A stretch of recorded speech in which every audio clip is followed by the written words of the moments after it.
We're here. What's happening? What's going on? I am very, very happy to see you. Yeah, same. Yeah, very, very happy to kick it with you. Like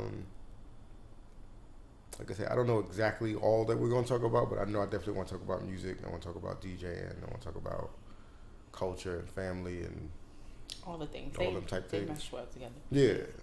Like I first met you as Tay. You know what I mean? As like, I was thinking about this. I was just like, when did Tayshawn and I meet? But I also remember you a long time ago asking me about, like, what you gonna do with Divine? I'm like, I don't know. I didn't have any answers. I was just like, I don't know if we're going to... It'll happen.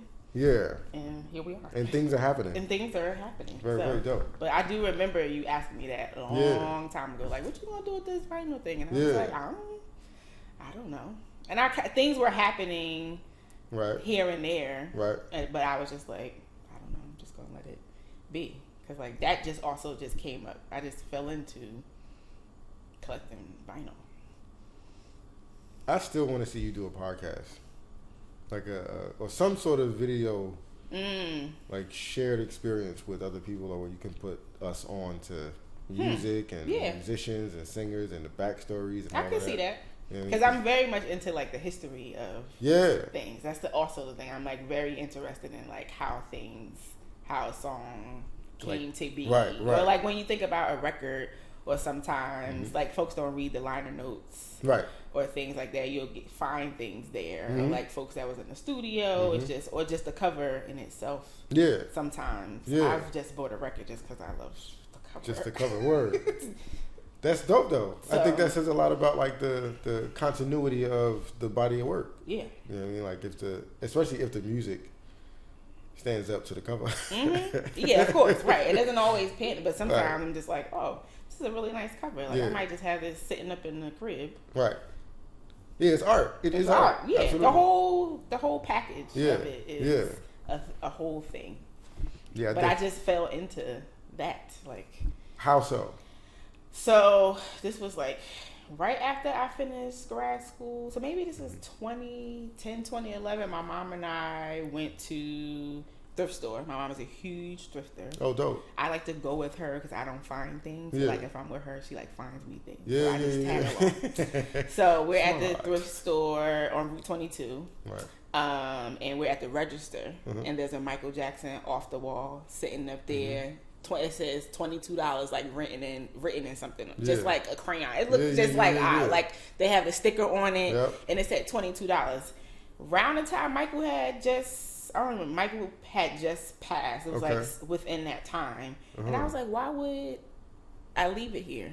Like why not grab it? Yeah. Because at the time it just didn't make any sense. I was like, this is off the wall. Like Michael had just passed. Right.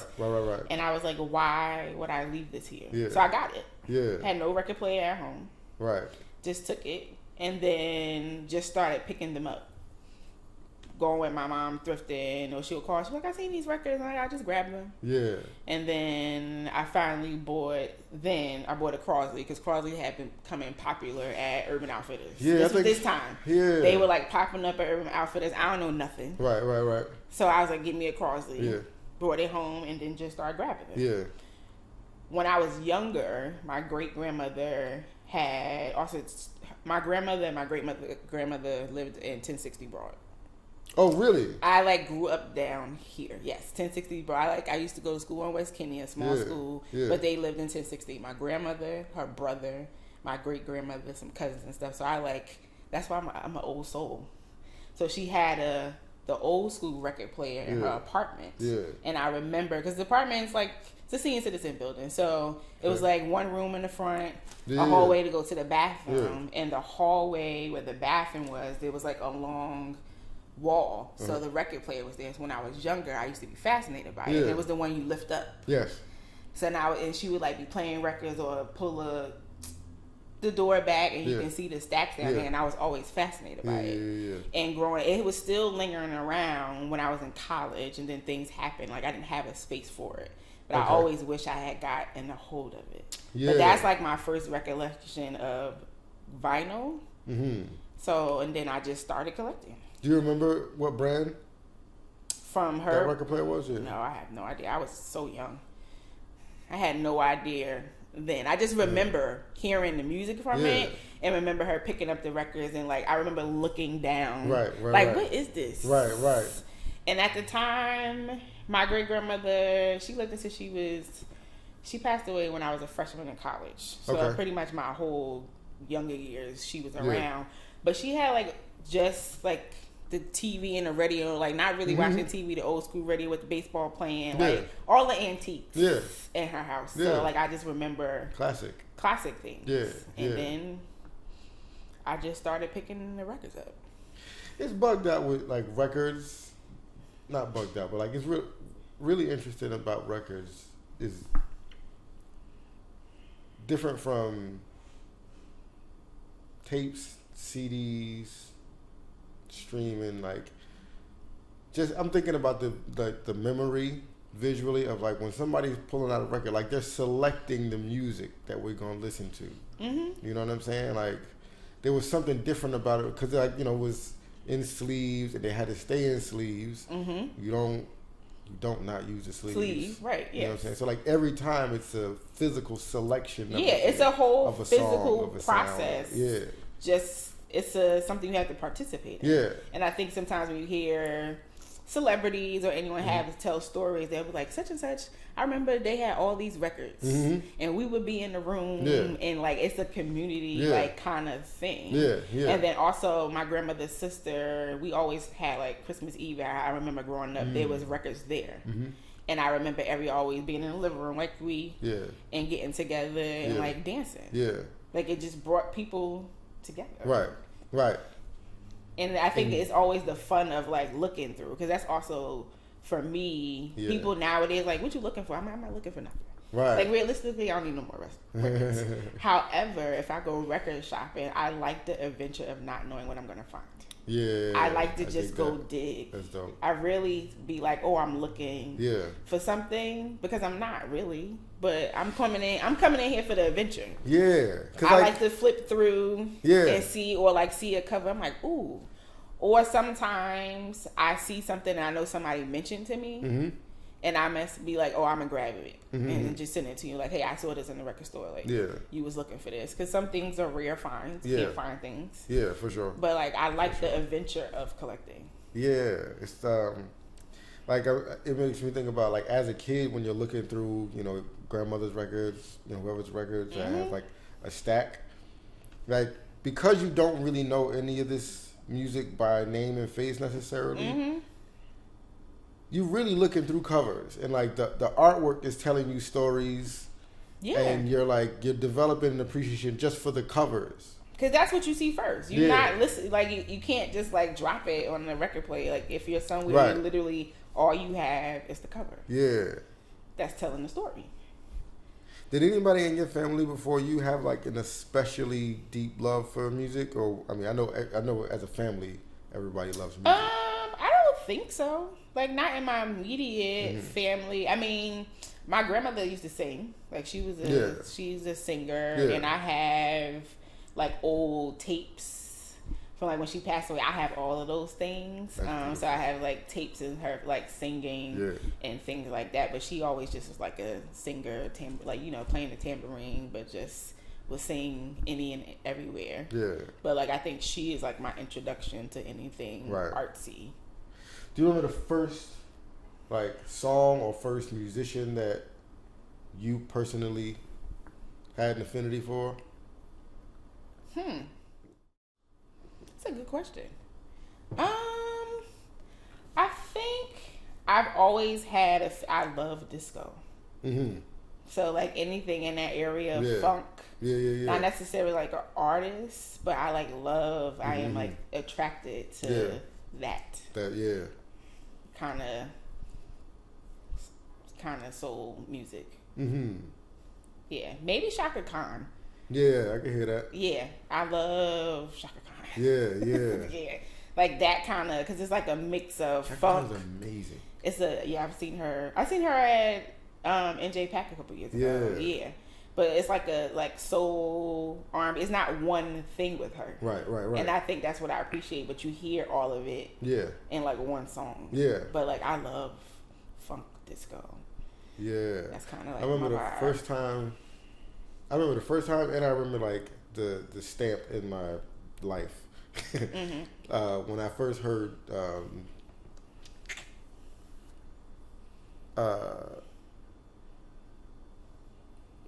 Patti LaBelle, when the music plays, I gotta keep dancing. Whatever the name of that song is, right? But like there was something, because like I had heard Patti LaBelle songs before, like her, you know, Lady Marmalade, and then of course like her more like ballads and stuff like that. Right. But like that one was like, that's not even like, Lady Marmalade ain't even that. Like it's upbeat, but it's not like that sound that, and that was like a disco funk sound. Yeah, I love like the LaBelle era. Yeah. Their albums. Yes. They went hardcore, like super hardcore. Yeah. They have like such great, like we don't hear it often, but like they have such great like sound, the three of them together. Yeah, I love like Patti in that era. Yes. Yeah, I forget.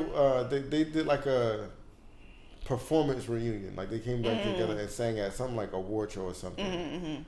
And I forget the name of the song now. I'm forgetting everything, of course. Now. It's cool. It always happens like in conversation. That's why I'm like, I don't know, but like if I think about like a Shaka song that I remember always or hearing in the house, it's like I Know You, I Live You. Yeah. Dun-dun-dun, yeah. Dun-dun-dun. Like it's just the intro. Yeah. And I'm an intro person. Like I love like songs that have just like beautiful, like they draws us in. Yep. So if I hear that, it reminds me of a lot of things. Yes. Like my mom and my aunts dancing in the backyard. Yeah. Like it just brings immediate, makes me wanna, you gotta move. You know what just struck me, and I'm like, you know, I smoked earlier, so for transparency's sake. When I'm thinking about music and childhood, my memory takes me to a shorter me. Like I think about my vantage point in the room. Yeah. And that everything was above me. Yeah. Right? Like that makes that's sense. Always in my memory. I never thought about it until now, but that's always in my memories of like, when I'm thinking about you talk about like your grandmother's record player. Yeah. And but think of my vantage point is above me. Yeah.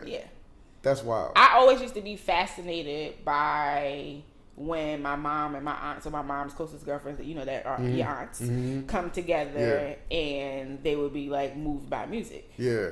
I was always I used to always sit back and like just observe. Yeah. That's all the time. Yeah. Cause like you get to see what it did for them. Yeah. You know what I mean? Like between each other and individually. Like what music and the music that they particularly love, what it did for them. Yeah, because if we were getting together, I knew we were going to be listening to music. Right. And that was like my introduction to house. Yeah. And for a while, it wasn't until college, I always thought like house was like this mystery genre.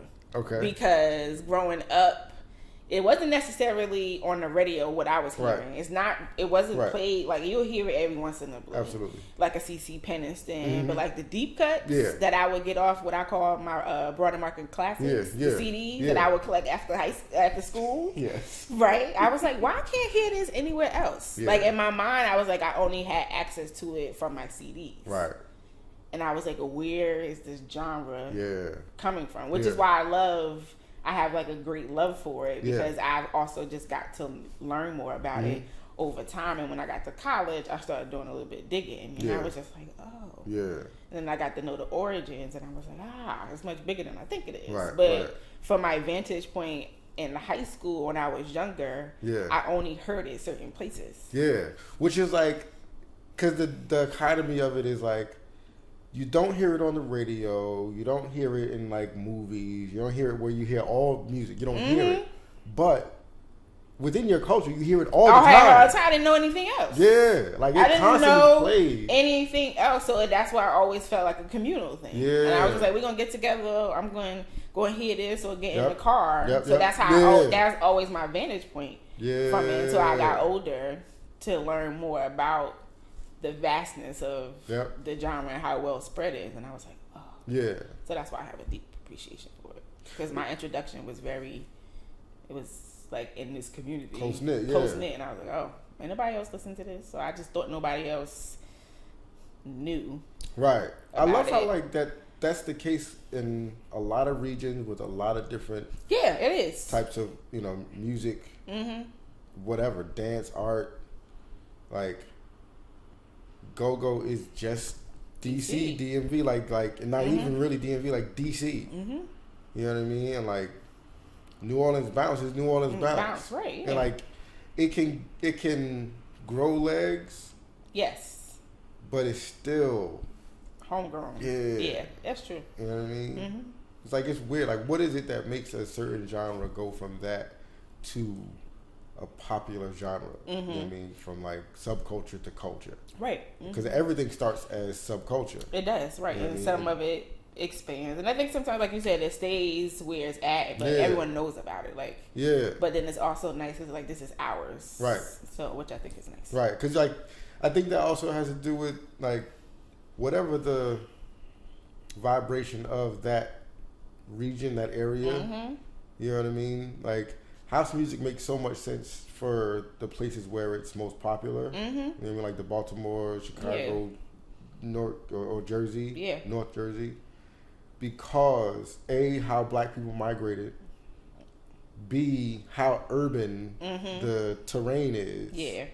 You know what I mean? And how fast paced the terrain is. So it's like, we don't live in a slow place. No, we don't. You know what I no, mean? we don't. But that makes sense for the sound. I hear what you're saying. So like all these things kind of become the subculture or the genre that's regional and home to us. Yeah. You know what I mean? It's so bugged out. And then like you hear a Beyonce album or a Drake song or whatever, and it's like, holy shit. It's like, oh, yeah, caught on. Yeah. Like oh, y'all are just now hearing this sound. And that's always my thing. I'm just like, oh, like this is already close to home. Like now y'all getting a taste of it. Right. Enjoy. Yep. Yeah. Enjoy it. And you're welcome. Yeah. So that's super dope. So then when did you first start DJing? Ooh. I actually first started DJing a couple months after my father passed. Really? Yeah, so I had been collecting vinyl, and then my father and I had just started having conversations and just talking about DJing. And he was just like, I want you to learn on vinyl, and we're just having these conversations. And I have a text that I save. I was like away. I went to Chicago. I had been going to Chicago for a couple of summers for their big Chosen Few picnic. And I was working at a summer camp that summer, and my father, we were texting back and forth. Okay. And the last time me and my father were out was at Lincoln Park Festival. It was 2017. My uncle was playing on the stage. Ooh. So then my father passed like a couple weeks later, and my uncle he was the only person that knew that we were having these conversations about DJing. Okay. So like music had always been therapy. Yeah. Growing up, I remember like if I was upset or like frustrated about something, I would just go in my room and blast music. Yeah. And like dance it out. That was just like my thing. Yeah. That's how I like navigated my feelings and frustrations and still do to this day. So a couple months, my uncle was like, all right, let's just start. So I would go to his house on Sundays and he put me on some CDJs. And we did that probably up until December. Then life started happening and it just got paused, right? But that was my first time I started learning. Yeah. And then what was this? When did I take the DJ class? Almost a year and a half ago. Okay. Had been navigating some other loss. Like my relation to DJing and loss is like hand in hand. Word. So my late boyfriend passed away during COVID. Wow. And I did not know that. Yes. Suddenly, and one of his first gifts he bought me was my controller I play on now. We were in COVID, so I never got a chance to mess with it. But when we first started dating, I used to just talk about DJing. So one day I come home from work, and there's a controller at my door. This is 2019. Yeah.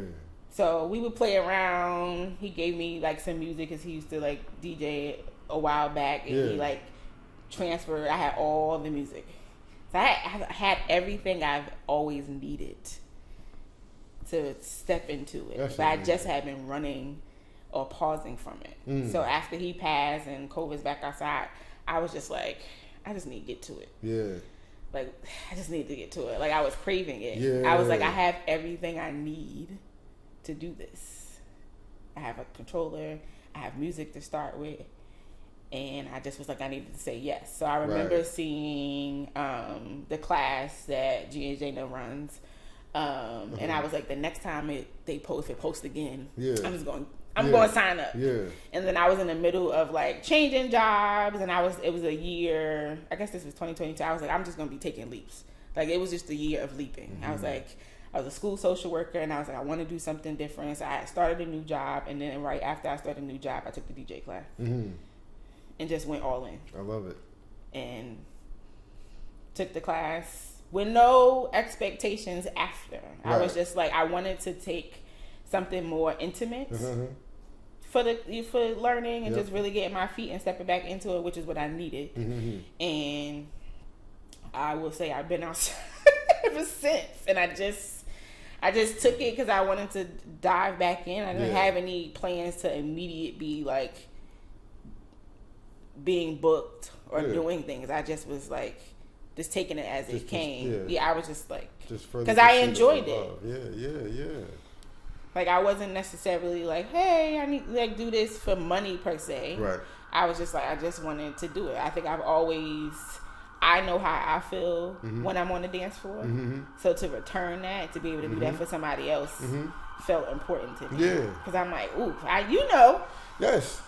Like, you get the groove in and the DJ play that song, you be in your own zone. Yeah, absolutely. And I just always wanted to be on the side to provide that. Right. Because the dance floor is a sacred space. Absolutely. I don't care what you dancing to, whatever your groove is, like the dance floor. And I always say the dance floor lives anywhere. I always say it lives under my feet. Well, it don't matter where I'm at. Like, it lives where my feet are, so I can bust a move or do that anywhere. Yeah. It's not secluded to one space on the actual dance floor. Like, you can bust a move and find your groove. Yeah, in any space. Dancing is like in my opinion, there's so many different like dimensions to it. Like, I do think dancing, however you use it. Like, dancing can be performative, but dancing can be prayer. Yes. And dancing can be release. And dancing can be centering, and it can be a lot of different things. So it absolutely lives under your feet for sure. Yeah. So I just always wanted to be on the other side of it to provide that space wherever I'm at. It all goes. I appreciate you. You are appreciated. And I thank you. That's like, I feel that. Like, I know what that feels like, and I am by degree, I'll say, a social worker, right? So I'm always in the people business. Yeah. And this is the same. It ain't no different. Absolutely. It's literally no different than in the way I would, work with students. Right? I'm just providing a service, so to speak, in another space. This is a preventative measure. Yes, yes, it is. For sure. Yeah, yes. Yeah. So it's about the people, right? There's a relationship between the music, the DJ, and the audience and reading the room. So what would you say that DJing has taught you about your relationship with music? I feel like I'm always learning. Like, I feel like there's always space to grow. Yeah. It's changed my ear. I think, and just like how I listen to music now, just once I really got into DJing, I just listen to music differently, or now I hear different sounds that I weren't paying attention to before. Got you. And I listen to the radio different now, or I'm like, I hear something, I'm like, oh, I hear that song coming in. Yeah. And that's what it is. Yeah. Just to be able to connect it to other sounds, I think it's taught me. It's changed my ear. It's funny. I constantly think about this slightly separate topic, but I promise not to linger. But this guy, I think his name is John, like Bernthal or Jason Bernthal or something. He's an actor, and he went to Russia to acting school. So like Russia is where what we know as acting was birthed. Okay. Like before, I think his name is Stanislavski, was the playwright, and he wrote and like created plays where before him it would be like a lot of just monologues to the audience. You know what I mean? And he created the style where you don't say "I weep," you cry. You know what I'm saying? Yeah. And you don't, you create a window and not a projection out. And you create a window in, so to speak. So he was saying that the first year of school, you just study rhythm, like everywhere and everything, just rhythm. Just study rhythm and what it is, and the rhythm of humans walking on the sidewalk, the rhythm of music, the rhythm of like all the things. Yeah, because everything has a rhythm. Yeah, right. And rhythm isn't necessarily pace, but it's like there is synchronicity in all things, and so that creates rhythm. It's like there's this cooperation of like how fast we gonna walk down the sidewalk. You know what I mean? And like how soon I'm gonna step out your way. Like there's a point where it's like we're doing it in sync. Yeah. You know what I'm saying? And it made me think about like, you were talking about how your ear has evolved and changed. It's like, and the things that you can hear. Cause like with great music, there's so much more going on in the record than what you hear. Like it takes a long time to hear a lot of records. Yeah. Like what all is going on underneath. You know what I mean? But so many sounds like layered. Yeah. And like you don't even pick up certain sounds because they're not dominant. But if you're listening for that and you're matching other music with that, then you will pick it up. It's like the brings out the color of your eyes thing. Like it's the same thing. Yeah. Yeah. I think it's also made me appreciate I guess other genres that I like now. Kind of like really, I wasn't super into like jazz. Okay. But I think I'm like now just curious about like digging into, and I get like that sometimes when I'm collecting. I like really be into like a genre or certain type of thing. So now I'm just like, kind of just want to look into collect to nothing in particular, but just listening to more of it. Because I'm also like in a phase where I'm just like on chill mode. And I like want to hear like more calm sounds. Yeah. Especially like when DJing, right? That it requires a lot of energy. Yes. So I think how I care for myself now, it looks a little bit different after that. So and I think I just want to hear different sounds. What are you doing tonight? What's today? I don't know. There's a jazz show in J Pike tonight. You want to go? Oh, yeah, sure. It's gonna be dope. It's jazz and spoken word. Like Sonia Sanchez is performing and Saul Williams is performing, and it's for the centennial of Max Roach, who was like the jazz drummer of jazz drummers. He would have been 100 this year. So they're doing something. But yeah. Yeah. Okay. Yeah, I don't think I have it. No, I don't. Sweet. Yeah. Yeah, I love that. Like I just, I love going to see shows at the Blue Note. And that can be anything. I was at the Blue Note last week for Louis Vega and the Elements, and it was spectacular. And you got, I don't want to tell you business. What? I got you what? Got some tickets. You got a ticket? Oh. Facebook told me you got a ticket. Because you saw me commenting on somebody. Yes, I did. I'm like, wait, I didn't post that. But I did, yes. I did. It was a fight. Yeah, for those tickets, and I do have a ticket Super to dope. See 3 Stacks. Yes, super dope. I do. I'm looking forward to see what that is gonna be. I have a ticket on it last night too. Oof. Yeah, I'm like really like I've gone to the Blue Note often and like try to figure out. When I went to see the Louis Vega show, I went to the last show. Yeah. As well. Sometimes the last show is like they're gonna give you a little bit of more. Yeah. You're gonna get a little bit more extras. Like this is the last one. It's the crescendo. This is it. Yeah. So yeah, we're gonna see. I'm excited. I'm looking forward to it. It was just like, hey, the day before they were like, hey, the tickets are going on sale. And I'm like, all right, I'm in a meeting at this time. Let me figure out. Let me get the other laptop open to fight for these tickets. Website crashing. So I just kept refreshing. Yeah. And then I saw one seat, and I was like, all right, let me just snatch this while I can. So I'm looking forward to it. That's fantastic, man. Yeah. When is it again?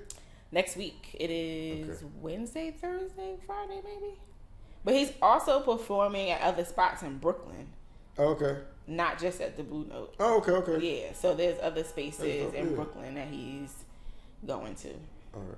So, but I'm a Blue Note. I like the album very much. Yeah, I like very much. I enjoyed. I think we need introduction to new things. I think about it like you know, it's a different perspective. It's a different perspective, but yeah, and like a different vibration and tone and environment. Yeah. And like I feel like when I first started using computers, it was always on PCs, right? And then I got into Macs like much later. Yeah. But like it was always on PCs, and I feel like when I'm listening to his album, it's like a defrag of like bullshit off me. Like you just shake it off. Yeah, like I get rust off, and I get dust off, and it's like there's like because it's such a clean and open sound. Okay. Yeah, to me, you know what I mean, and like. Even when like the songs that are especially trippy, like nothing feels dark to me. Nothing feels like particularly heavy to me. You know what I mean? And it's like I like whatever, given my nervous system that kind of cleanse, so to speak. We need it. Yeah. You have you seen the Book of Clarence movie? I haven't. Have you heard the soundtrack? I haven't. Have you heard any of the soundtrack? I know about this D'Angelo song. Okay. But I have not listened to it yet. We're gonna listen to it before you leave today. Okay. Yeah. It's a fucking vibe. I've heard these things, but I do want to see it. It's on my to-do list. I feel like going to the movie. It's out in the theaters, isn't it? Yeah. Yeah, it's like something you got to get used to again. Cause like. For sure. It's not like before. I was just like, oh yeah, let's go to the movies, and now I'm just like, I wait till it come home. They come on home, watch it. But like you gotta like support that art in that way. But like going to the movies, it always feels like, and I'm like, I do want to go, but like I'll wait till it come home. But it's a different experience than it was back then.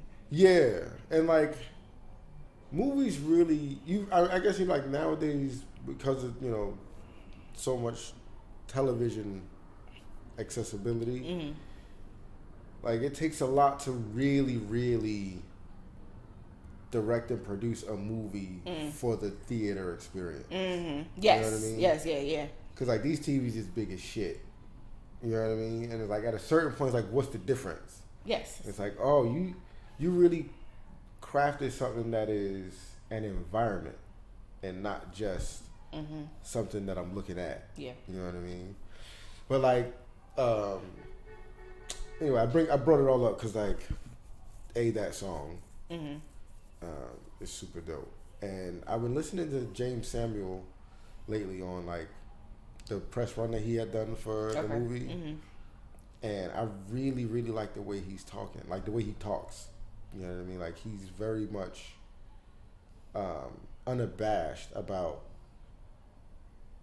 his brilliance, about black brilliance, about the culture and the extension and diaspora of like we come from the same place. Yeah. Don't let these people get it fucked up or get you fucked up. Like we don't come from different places. We come from the same place. Yeah.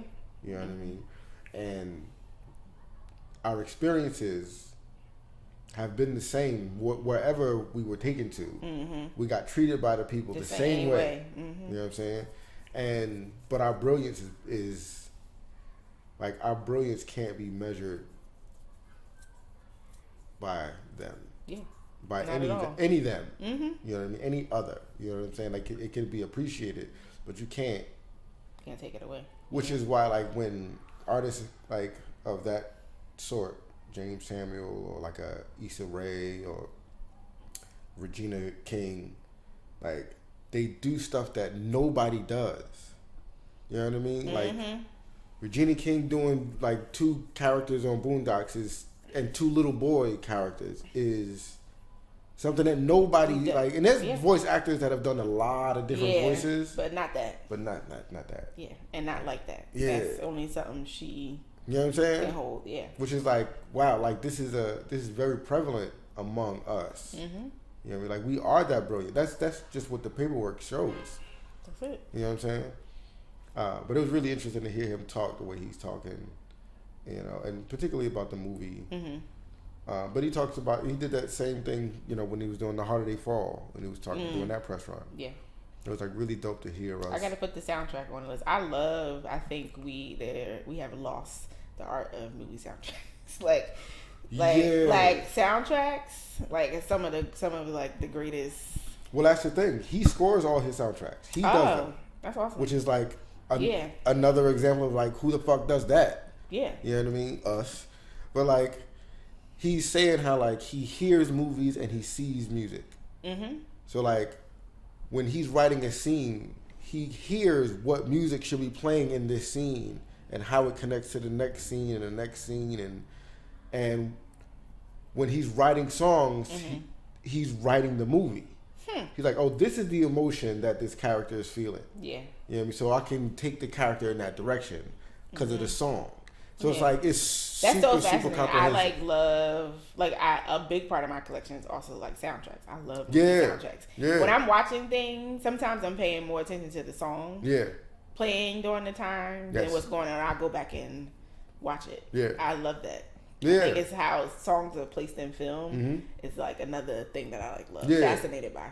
Yeah, and it's like, as much as we know that it's a tool that, you know, filmmakers use, like it is a tool for the storytelling experience and all that, and it's used as a tool by all filmmakers, but certain filmmakers tap in such a way that it's like it's not like anything else. You know what I mean? It's like it brings you back the way songs bring you back to childhood. Yes, like those songs will bring you back to that. It's supposed to like trigger this certain emotion. Yeah. For that time in the film. Yeah. And then it just comes across as a soundtrack as a whole. Right. I love movie soundtracks. Right. Word. Yeah.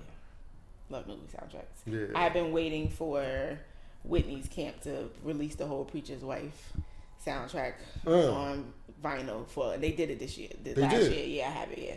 Oh, okay. It finally, I had singles of it. Yeah. I had like this song with her and Bobby, like Bigger Than You and I, and another, I Believe in Me and You.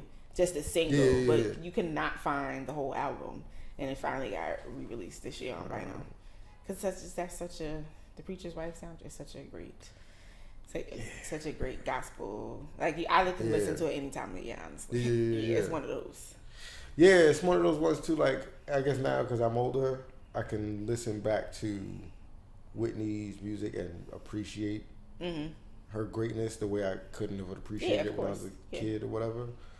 But like what she was doing, again, it's like nobody does that.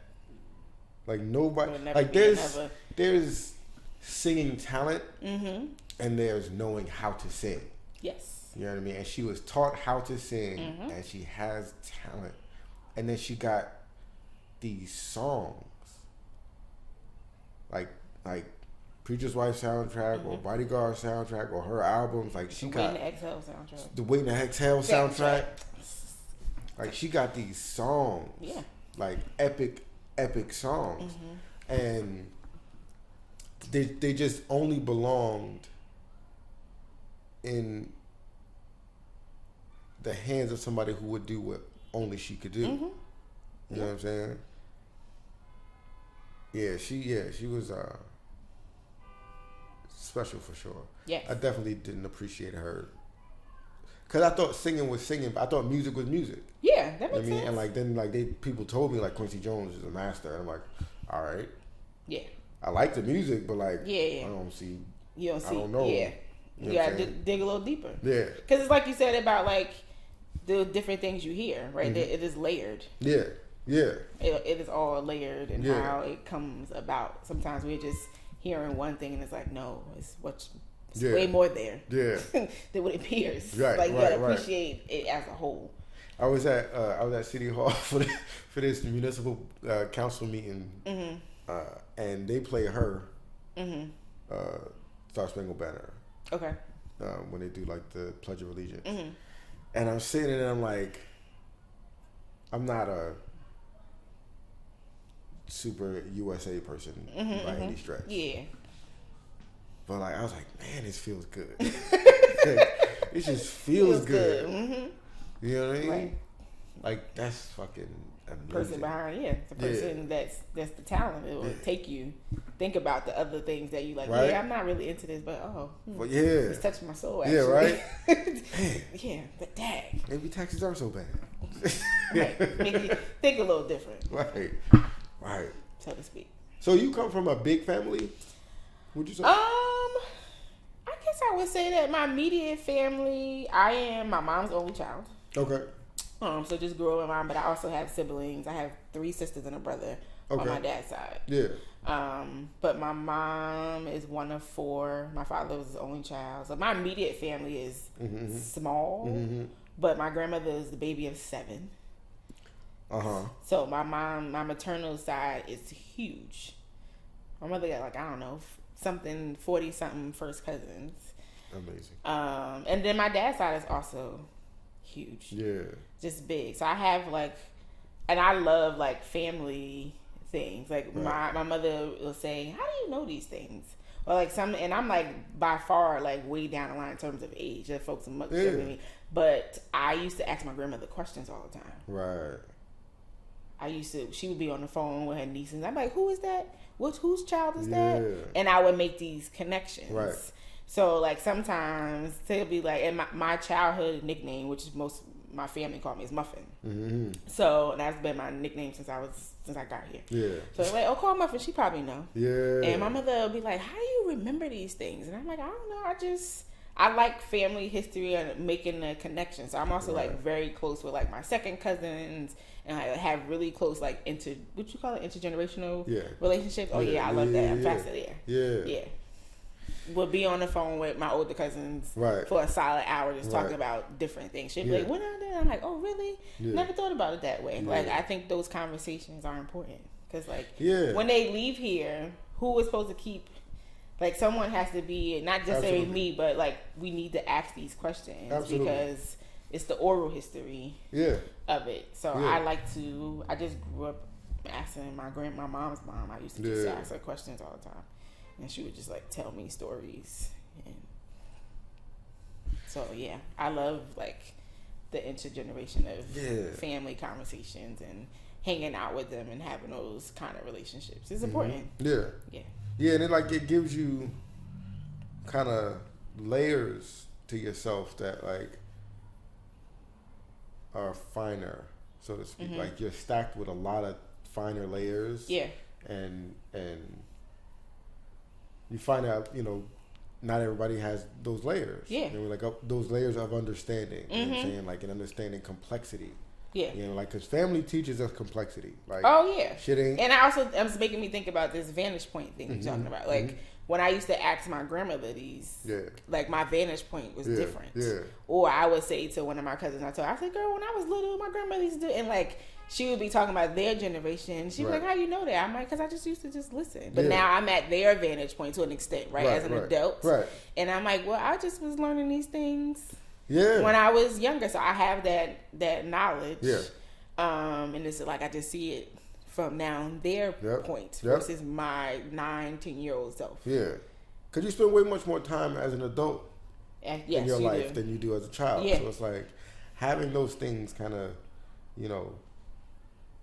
put into you, like really, really helps you be the adult you. Right. You know what I mean? Yeah. My family's similar. Like, my I have 6 siblings, and then like my cousins is just Yeah, just actual. Wildly exponential. Like on both sides. Yeah. You know what I mean? But like my mom is one of 4 children. And my uncle never had kids. And my aunt, one of my aunts, she has 2 sons. But like my mom and her other sister, my other aunt, like they had the cousins. The cousins, got it. You know what I'm saying? And then you find out like, oh no, I mean obviously it ain't just us. Like grandma had brothers and sisters who had kids, who got married, who whatever. So like cousins, and like I remember the first time seeing like a family reunion T-shirt that had names I ain't remember, like last names. Yeah. And I'm like, I thought we was just Glovers and Johnsons and Sampsons. I didn't know that. Right. There was like these others, and it's like, oh, of course, duh. Yeah, but the family is so vast because even like that's my mom's side, and I have my mom's father side, which is where my last name comes from. Yeah. Like that's also expansive. Like a whole nother side of cousins. Like you just have these different, like cousins are everywhere. Yeah. Right. It's just there's no way in the way you're gonna always know them, but I also think it's important to know names. Yeah. Like just like. And like, knowing the org chart. The org chart of things. I've always been fascinated by that. I need to call my cousin Tasha. Yeah, so I think, I grew up going to like family reunions with all sides of the family, but I think I remember mostly my grandfather's side. We used to have a family reunion every year since I was like a kid, and I'm grateful both of my great grandmothers lived until I was in college. I like grew up with my great grandmothers, and then recently my great grandmother's last sister passed away in November. She was 96, Aunt Hannah. And Aunt Hannah was holding everybody. Like, everybody was getting to tell stories, and, like, she just stayed connected with everybody. We had a family reunion, I think, 2022. Okay. She couldn't make it because, like, COVID and stuff, so she was on the phone. We was just passing the phone around, checking in with her. But, like, a couple months before she passed, she just started writing everybody's letters. So I have it the other day, and I remember calling. I was like, I got a letter from Aunt Hannah. She's like, how you get one before me? And I was like, stop. Stop it. But she ended up getting hers. But to have a handwritten note from my great grandmother's last sister living, she's of that extent. I cherish it. That's beautiful. Yeah. Like, it's just a note to say thank you for the prayers, and it's her handwriting. Yeah. Right, on the card and everything. Like, I think that is super. Like, I'm gonna hold on to that. Yeah, that's a historical. Yeah, it's a historical. So like I don't like. I love those kind of things. Like, I'm a person that if you wrote me a note, I probably still got it. Right, got you. I have them like in a keepsake box. Yeah. If you wrote me a note and like shared something with me, 9 times out of 10 I still have it. I still got letters from when I used to go away to summer camp that my mother was writing me at camp. Really? Yes, in the box. Yes. I was like in 6th or 7th grade. I love that. I love those things are important. Keepsakes. Like I would go to when the Grammy Museum was here, and they would have a new exhibit, and I'd go check it out, and like it would be like Taylor Swift's letters when she was a little girl that she wrote to so and so or set lists from Bruce Springsteen or Whitney Houston's dress, and all these things. These like they're not just the collectible items or and whatnot, but they are like the patchwork of the story. You know what I mean? And you get to receive such a more in-depth story by way of these things. Yeah. You know what I'm saying? So like being able to look at the letters and like look at all like the things that your mom and your grandmom. So that's beautiful.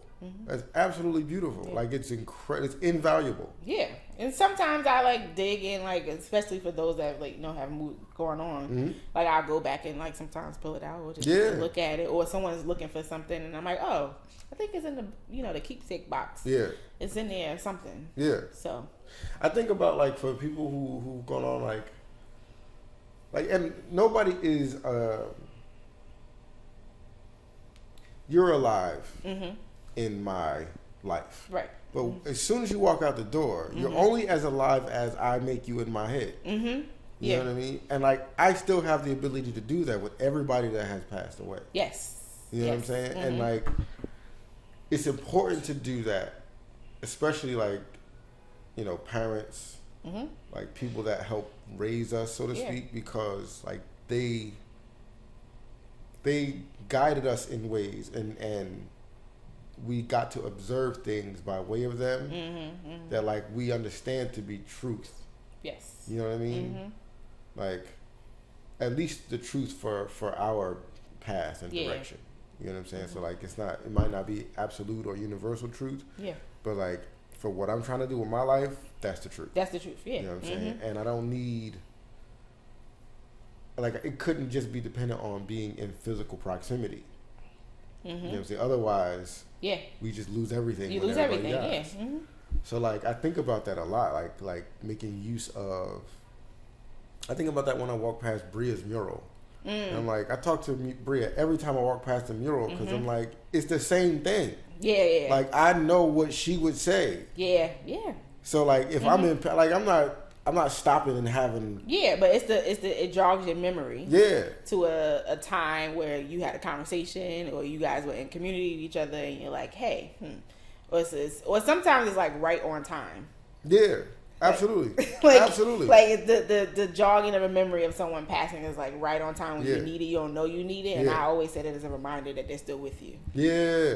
Like something that happened or like represents them. And I'm like, Right. Thanks. Right. I'll just say thank you. Yeah. Like I peeped. I got the message.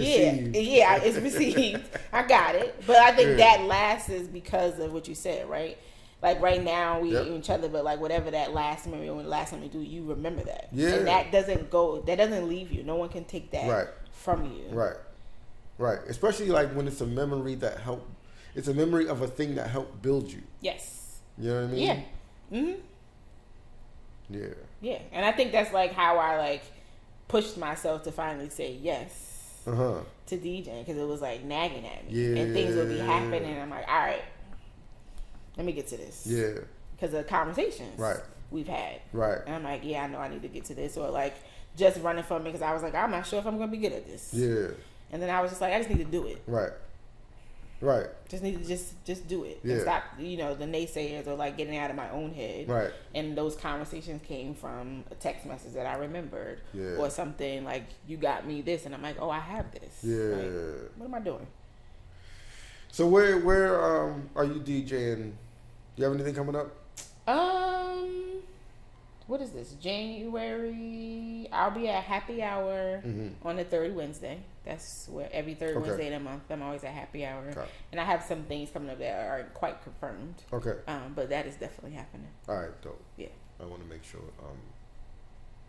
I'm there. Yes, every third Wednesday at the Cool Vines Happy Hour. Yeah, I was talking about you at the last Happy Hour Wednesday. Mm-hmm.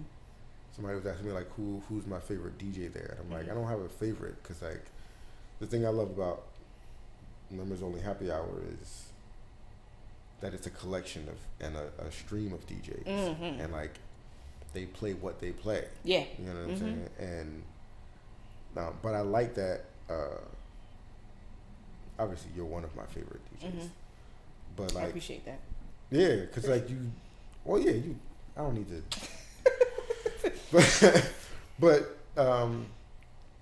hearing like not just what DJs play out of their own interests and their own tastes, but like DJs that use DJing as an exercise in music appreciation. Yes. Yeah. And like explore on the deck and stretch a little bit and like try it stretches shit out. Yeah. You have to do that, because that's like a part of growing and learning and understanding your audience. Right. Like, I can play the stuff I like, sure. Yeah. But I'm also like really into finding things that are like no one's played, or like a different mix of a song. I'm like, let's see. Let's see. Let's see how this goes. So I also like digging in that sense of finding new music. Word. To bring to the audience, and like that feeling when everybody's like, oh, like you see, I'm like, you like that, don't you? Yeah. That landed well, is what I always say. But yeah, it's a good feeling. Yeah. I remember when you first seen me at happy hour. Yeah. And you gave me that look like, yeah, Tay, here we go. Yeah. Because I remember us having conversations, Yeah. or you would just ask me every once in a while, like, what you doing? I'm like, I don't know. Yeah. I don't know, Tayshawn. Like, yo, I'm like, yeah, thanks. But I never forgot that. Right? Because I think it held me accountable. Okay. Like, I think, like, you just asked me, and you didn't know that, but, like, I never forgot that, like, we would have conversations. You'd be like, what you doing? I'm like, Dad, he always asks me that, but I don't know. But I remember when I first played at Happy, I think you swing by, and, like, you looked at me, I'm like, yeah, you know. Yeah. You know what it took me to get here. Like, this makes sense. Like, all right, I see you. Yeah. So, I appreciate that. Yeah, for sure. And I think that's the beautiful thing about community. Yeah. Right? It's just like people, especially like you get to see each other grow in whatever it is. Yeah. That people like. Yeah. Because everybody got their own thing. Yeah, and it's a treat to see somebody, arrive at a place in their path. Mm-hmm. Once you know, like, to a degree, what their path is. Yeah. Or at least what their love is. What their, you know what I'm saying? What they're dedicated to, because that's the thing about it. It's like it's not just that you love music. Yeah, like it's evident that you're dedicated to music. Yeah, for sure. You know what I'm saying? So like for me to be able to see this progression is like that was dope for me. Yeah, I appreciate that. Yeah. Oh yeah.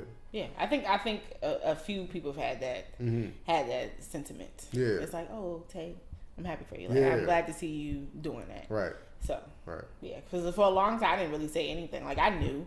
For a long time that I wanted to. Yeah, of course. And I was just like, I'll get to it. Yeah. I'll figure it out. But, like, life is short. Like, to be waiting on, like, just do it. Yeah. That's like, just. Yeah. Just do it. Right. Just try it out. Yeah. It don't hurt to try. Yeah, it don't hurt to try. It really doesn't hurt to try. Like, if it doesn't go well, or just like, even like, everybody got their own version of going well. Like, also. Yeah, that's it. It's just like, just do it. Yeah. And just see what happens. Yeah. And then let it ride. And that's kind of what I've been doing. God bless you. Thank you. Yeah. Yeah. Thank you so much for coming here. Yeah, I appreciate that. That's the invite. Still, we're going to do this again. All right. Yeah. I'm down. Yeah. And then we're going to work on your podcast too. So, yeah. Yeah. All right, thank you. I appreciate it. Thanks for having me. For sure.